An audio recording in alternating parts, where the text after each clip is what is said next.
Welcome to the Technology Integration Information Management Network. Today's lesson involves critical path and methodology part 2. This session is going to cover the following topics: forward-pass formulas, forward-pass calculations, backward-pass formulas, float calculations, and backward-pass calculation. Proceeding with this slide, you should consider the materials covered within Critical Path 1 as a prerequisite. Let's get started. Let's first start with covering the concept of forward pass.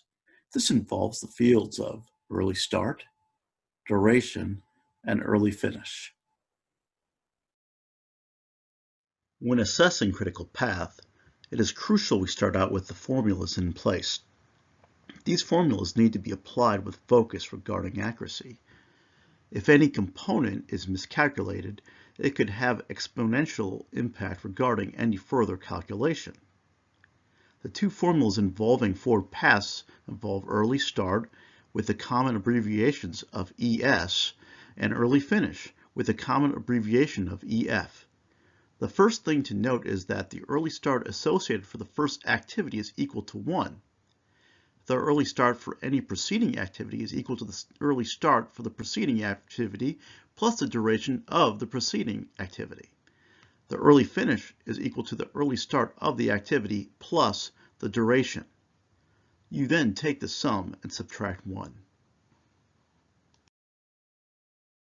Let's start with this example.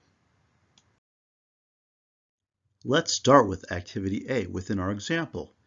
Per our formulas within slide 4, we can assume activity A has the early start of 1. We can then use the early finish formula to state the early start of A, which is 1, plus the duration of A, which is 3, adds to the sum of 4. We now subtract 1, which equals 3. Therefore, the early start is 1. The duration, as initially noted, is 3, and the early finish is 3. Let's now calculate forward pass for the remainder of the activities. Let's calculate activity B. Early start is equal to early start for the preceding activity, in this instance, which is the early start for the preceding activity A, which is 1, plus the duration of the preceding activity A, which is 3. This provides us with the early start of 4 in association with activity B. To calculate the early finish for activity B, we will add the early start associated with activity B, which is 4, plus the duration of activity B, which is 7. This brings us to the sum of 11. We now subtract 1.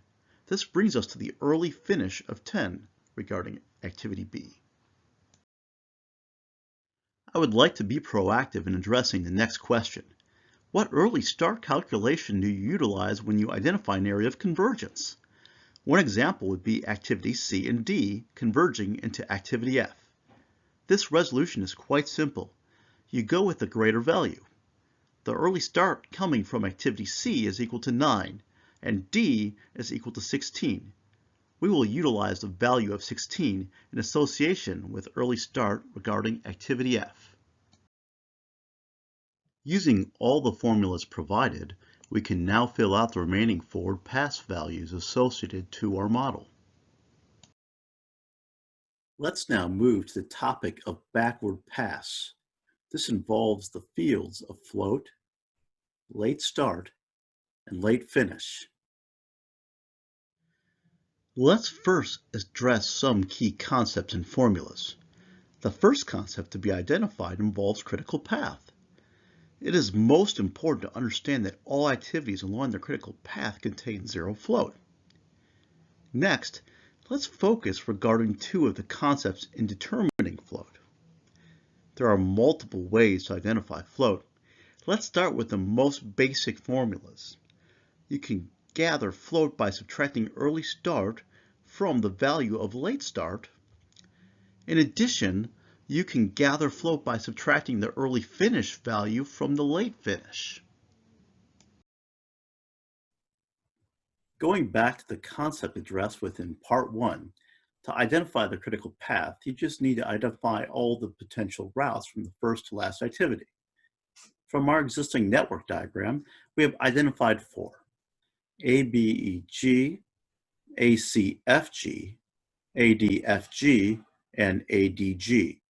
You then total all the durations along each path, as displayed within this slide. The critical path is equal to the path with the greatest duration. In this instance, it is ADFG. As we initially indicated from slide 12, all activities along the critical path contain a zero float. Therefore, we will mark zero float within all activities, A, D, F, and G. Let's calculate the float for activity B. We select the path with the greatest sum of duration containing that activity. As you can see, the sum of ABEG equals 17. Subtract the total duration for that path minus the total duration of the critical path. Within this example, that would be performed from subtracting 17, which is the greatest total path duration, from 24, which is the duration of the critical path. This brings us to the float of 7 for activity B. You would follow the same steps for activity C and E as you did for activity B. Let's enter within our diagram the remaining floats.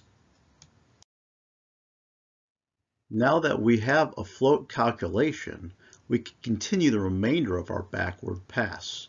To perform this, we will need to know the formulas that calculate late start with abbreviation of LS and late finish, which is the abbreviation of LF. Late start is equal to the value of early start plus float, and late finish is equal to the value of early finish plus float. Let's calculate late start and late finish for activity B. To perform this, we'll add the early start of 4 to the float of 7. This equals the late start of 11. To calculate the late finish, we add the early finish of 10 plus the float of 7. This brings us to the late finish of 17. Let's now complete the remainder of our example. This concludes part 2 of the Critical Path series. Thank you for watching.